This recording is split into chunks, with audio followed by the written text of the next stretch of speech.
Hello everyone. तो last lecture में हमने देखा था कि ब्लैक बॉडी स्पेक्ट्रम रेले और वीन्स लॉ से कैसे एक्सप्लेन हुए और कैसे उस वीन्स ने हमारे लोअर लैम्डा पार्ट को एक्सप्लेन किया था और रेले जीन्स लॉ ने हायर लैम्डा पार्ट को एक्सप्लेन किया था। तो अब हमने पढ़ना है attempt to explain the black body spectrum by Planck. तो प्लैंक्स थ्योरी हम पढ़ने जा रहे हैं। तो इन्होंने क्या किया, Planck realized that the physics of micro world is different and require an approach which was not classical। ठीक है, तो यहाँ पे माइक्रो वर्ल्ड की बात की गई है। तो प्लैंक ने रियलाइज़ किया कि जो माइक्रो वर्ल्ड होते हैं जैसे एटम्स, इलेक्ट्रॉन्स, ठीक है, एटम्स के अंदर इलेक्ट्रॉन्स, तो इनके लिए जो फिज़िक्स है वो डिफरेंट है और इसके लिए मतलब इसको हम क्लासिकल से एक्सप्लेन नहीं कर पाएंगे। उन्होंने ये चीज़ रियलाइज़ की। So Planck made the following assumption. तो फर्स्ट एजम्पशन क्या थी, the radiating system that is black body is considered to be built out of numerous electric dipoles which are linear 1D harmonic oscillators। ठीक है, तो यहाँ पे उन्होंने ये एज्यूम किया कि जो हमारी ब्लैक बॉडी है ये बहुत सारे इलेक्ट्रिक डाइपोल से बनी हुई है और which are linear 1D harmonic oscillator. तो 1D मतलब एक 1 डायमेंशन में harmonic oscillators and resonators of microscopic dimensions. तो मतलब यहाँ पे डायमेंशंस माइक्रोस्कोपिक ली गई हैं, दैट इज़ मॉलिक्यूलर डायमेंशन, बहुत छोटी डायमेंशन से। The radiation is due to oscillation of these dipole oscillators. तो ये हमारे पास जो डाइपोल ऑसिलेटर्स रहेंगे तो ये जब ऑसिलेशन करेंगे अपनी मीन पोजीशन से एक्सट्रीम पोजीशन तक, तो ये जो है इसकी वजह से जो ऑसिलेशंस हो रही हैं इसकी वजह से रेडिएशंस निकलती हैं। तो ये पहली अजम्पशन प्लैंक्स ने दी। सेकेंड अजम्पशन क्या थी, the oscillators due to their oscillation emit electromagnetic wave and absorb them too। तो ये जो ऑसिलेशंस हो रही हैं, जो डाइपोल्स उसने कंसिडर किए, इसकी वजह से ही इलेक्ट्रोमैग्नेटिक वेव एमिट होती हैं और वो एब्जॉर्ब भी करता है। तो इन्हीं ऑसिलेटर्स के ऑसिलेशन की वजह से सेकंड अजम्पशन थी ये। थर्ड अजम्पशन क्या थी कि जो ऑसिलेटर एनर्जी है, क्योंकि जो ऑसिलेशन हो रही है तो एनर्जी क्वांटाइज्ड हो रही है, ठीक है, तो उन्होंने क्या एज्यूम किया कि जो ऑसिलेटर एनर्जी है वो क्वांटाइज्ड है। That is quantised means zero या integral multiple of H nu. ठीक है, एनर्जी क्या होती है हमारी एच न्यू, तो या n H nu, n should be zero या फिर कोई भी इंटीजर है ना, ज़ीरो से लेके 1 -1 2 -2। तो क्वांटाइज का मीन्स क्या होता है कि फिक्स है, तो यहाँ पे कोई भी डेसिमल नहीं आ सकता, 0.1 0.2 इस टाइप से। जैसे चार्ज हमारा क्वांटाइज होता है, सिमिलरली ऑसिलेटर एनर्जी भी क्वांटाइज होती है। तो the oscillator can not have any arbitrary value of energy. तो एनर्जी की कोई भी आर्बिट्रेरी वैल्यू कुछ भी नहीं हो सकती, तो सिर्फ हमारे पास फिक्स्ड वैल्यू होगी, that will be N H nu and N should be 0 1 2 3 and so on. तो they have discontinuous value of energy. तो ऑब्वियसली डिस्क्रीट वैल्यू रहेगी, क्योंकि 0 के बाद सीधा 1 है, ना कोई 0.1 है, 0.5 0.9 मतलब नथिंग। ठीक है, so where nu is linear frequency of oscillations. तो जो ऑसिलेशंस जो हो रही है, जिस फ्रीक्वेंसी से ऑसिलेशंस हो रही है लीनियर हार्मोनिक ऑसिलेटर्स की, तो वो हमने न्यू यहाँ पे कंसिडर किया। एच यहाँ पे क्योंकि प्लैंक्स ने ये थ्योरी इंट्रोड्यूस की तो इसलिए इस कांस्टेंट का नाम दिया गया प्लैंक्स कांस्टेंट, जिसकी वैल्यू थी 6.626 × 10⁻⁻34 जॉल सेकेंड। और एन हमारे पास क्या है यहाँ पे, क्वांटम नंबर। तो फोर्थ अजम्पशन क्या थी, energy exchange occurs in quantized manner in units of h nu। Only discrete amount of energy in units of h nu can be absorbed or emitted by oscillator। तो जैसे कि energy की value इन्होंने discrete मानी, तो similarly जो energy exchange है कि मतलब फर्स्ट शेल से सेकेंड लेवल पे, तो जो भी एनर्जी की एक्सचेंज होगी वो भी क्या होगी, डिस्क्रीट अमाउंट ऑफ एनर्जी में होगी, that will be H nu. और this assumption was non classical in nature, obviously because classical हमेशा हमें कंसिडर करता है कॉन्टीन्यूटी को, ठीक है, इसमें मतलब सम्मेशन को। तो यहाँ पे डिस्क्रीट आ गया, तो यहीं से ही हमारी जो है क्लासिकल की जो नींव थी वो टूट गई और एक न्यू फिजिक्स का जन्म हुआ, that is called quantum physics. So the number of fifth assumption, the number of oscillators in n energy state En is equals to n H nu, मतलब ये एनर्जी स्टेट है, वो n कुछ भी हो सकता है। तो इसमें कितने नंबर ऑफ ऑसिलेटर्स होंगे, क्योंकि हर एक, हमने बोला ना कि हर एक स्टेट में कुछ ऑसिलेटर्स होंगे, तो फर्स्ट स्टेट सेकंड स्टेट, तो n कैन बी 0 1 2 इनफाइनाइट।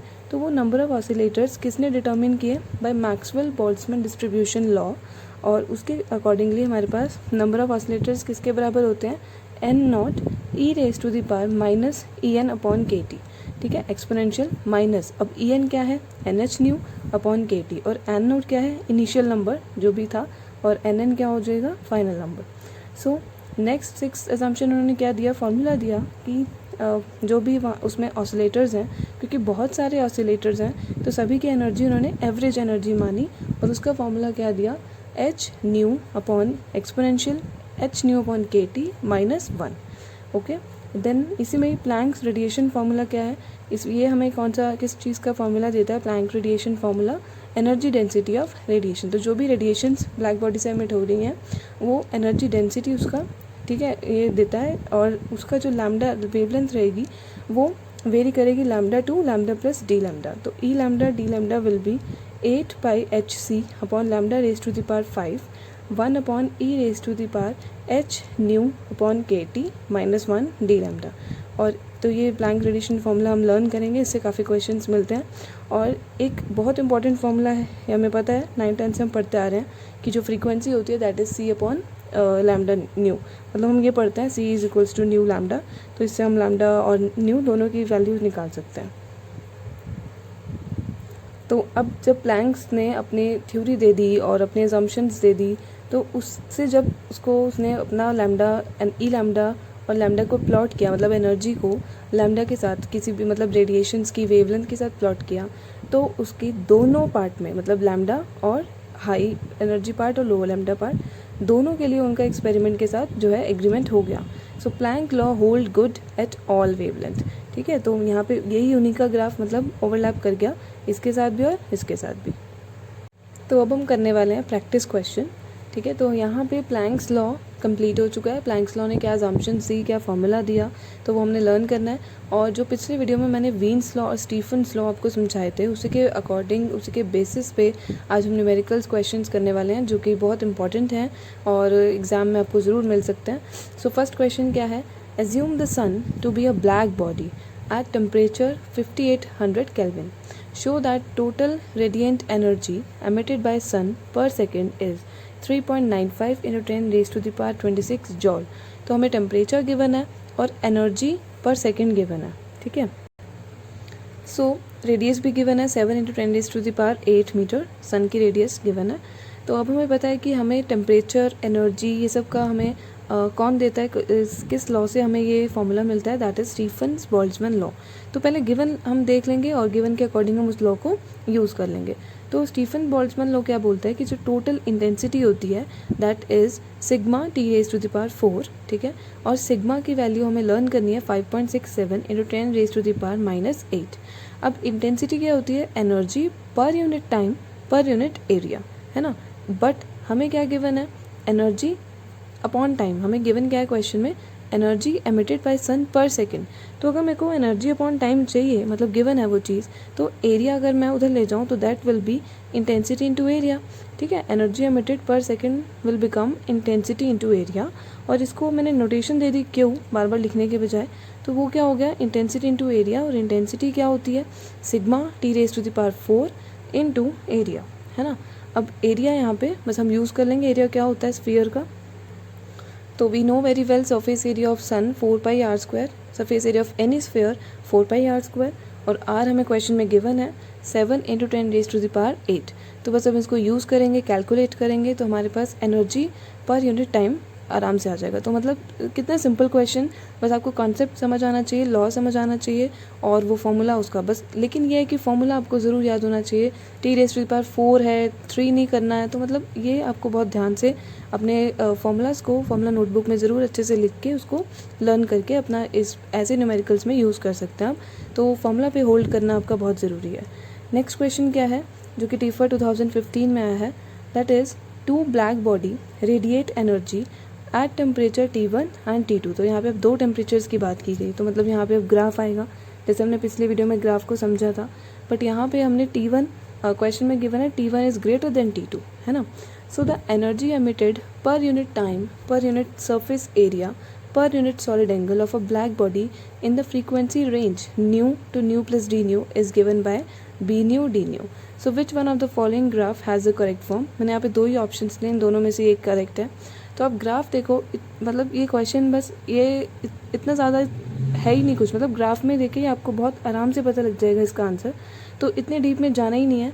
तो यहाँ पे बस हमें पता है वीन्स लॉ, जब भी टेम्परेचर आ जाए और कुछ भी ना गिवन हो, फ्रीक्वेंसी है यहाँ पे, अगर क्योंकि हमें टेम्परेचर और फ्रीक्वेंसी का तो कोई है फॉर्मूला याद नहीं है, बट लैम्डा के साथ हमें कौन रिलेशन देता है, वीन्स लॉ। तो वीन्स लॉ ने क्या बताया है कि जो लैम्डा है वो इन्वर्सली प्रोपोर्शनल होता है टेम्परेचर के, और हमें ये पता है कि लैम्डा फ्रीक्वेंसी के इन्वर्सली प्रोपोर्शनल होती है बाय दिस फॉर्मूला। तो बस हम इन दोनों को मर्ज करके हम यहाँ से ये निकाल लेंगे कि जो न्यू है वो डायरेक्टली प्रोपोर्शनल होता है टेम्परेचर के, है ना। तो frequency is directly proportional to temperature. तो अब हमें क्या गिवन है कि T1 is greater than T2।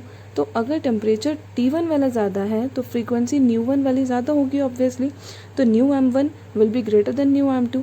तो इन दोनों ग्राफ्स में से अगर मैं देखूँ तो ये चीज़, ये न्यू M1 है और ये न्यू M2 है, तो अगर मैं इसको नीचे लेके आऊँ, ठीक है, तो ये और ये, तो न्यू M1 न्यू M2 से कम है, बट इस ग्राफ में न्यू M1 और न्यू M2 से ज़्यादा है। तो बस हमने कुछ भी नहीं करना, बस वीन्स लॉ लगा के हमने उसकी प्रोपोर्शनैलिटी चेक करनी है कि कैसे चेक हो रही है, डायरेक्टली प्रोपोर्शनल है या इन्वर्सली प्रोपोर्शनल है, और उस अकॉर्डिंग हमने ग्राफ से मैच कर देना। तो option B will be the correct answer. So next question, practice question हम देख लेते हैं। क्या गिवन है, wavelength and intensity of the radiation, ठीक है। तो और टेम्परेचर भी गिवन है, हमें वेवलेंथ और इंटेंसिटी पूछी है जिसका सरफेस टेम्परेचर गिवन है। तो पूरे क्वेश्चन में सिर्फ टेम्परेचर गिवन है, तो जब टेम्परेचर गिवन है तो हमें एक ही लॉ याद आता है, दैट इज़ वीन्स लॉ, और वो क्या बोलता है हमें, lambda m is b by T, और बी कांस्टेंट है, वीन्स कांस्टेंट, इसकी वैल्यू आपको बहुत अच्छे से मेमोराइज करनी है, that is 2.9 into 10⁻³ metre kelvin, है ना। अब यहाँ पे टेम्परेचर हमें गिवन है 3300 केल्विन, तो लैम्डा एम हम आराम से निकाल सकते हैं बी की वैल्यू पुट करके और टी की वैल्यू पुट करके। तो लैम्डा एम जब हम सॉल्व कर लेंगे नैनोमीटर्स की फॉर्म में हम ले आएंगे टर्म्स में। अब हमसे क्या पूछा है, इंटेंसिटी, है ना। तो इंटेंसिटी जब भी आती है तो हमें कौन सा लॉ याद आता है, स्टीफन्स बोल्ट्जमैन लॉ, सिंपल। तो स्टीफन्स बोल्ट्जमैन लॉ क्या बोलता है कि E इक्वल्स टू, मतलब intensity equals to sigma T⁻⁴। अब सिग्मा क्या है, 5.67 इंटू 10⁻⁻8, तो वो पुट किया और टेम्परेचर पुट किया जो कि हमें गिवन है 3300⁻⁴।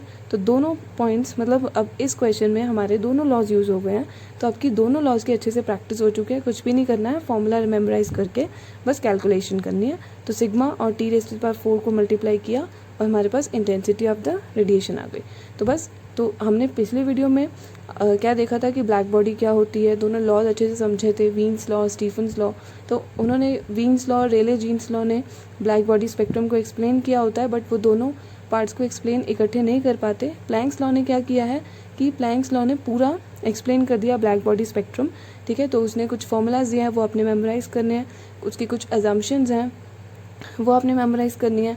तो वहाँ से क्वांटम थ्योरी का बेसिक मतलब ओरिजिन हुआ है, क्योंकि वहाँ पे उसने जो क्वांटम ऑसिलेटर्स उसको कंसिडर किया है, तो वो चीज़ें, और हमने उन दोनों लॉज के बेसिस पे क्वेश्चंस, न्यूमेरिकल क्वेश्चंस की प्रैक्टिस कर ली है। तो आगे हम कुछ और बेसिक्स के साथ आएंगे क्वांटम थ्योरी के, वेव नेचर, क्योंकि अब ये हमारी स्टार्टिंग हुई है प्लैंक से, ठीक है। फिर हम वेव नेचर ऑफ मैटर, क्योंकि डुअल नेचर होती है मैटर की, तो वो हम सब स्टडी करेंगे। और सब्सक्राइब ज़रूर कीजिएगा वीडियो को। Thank you.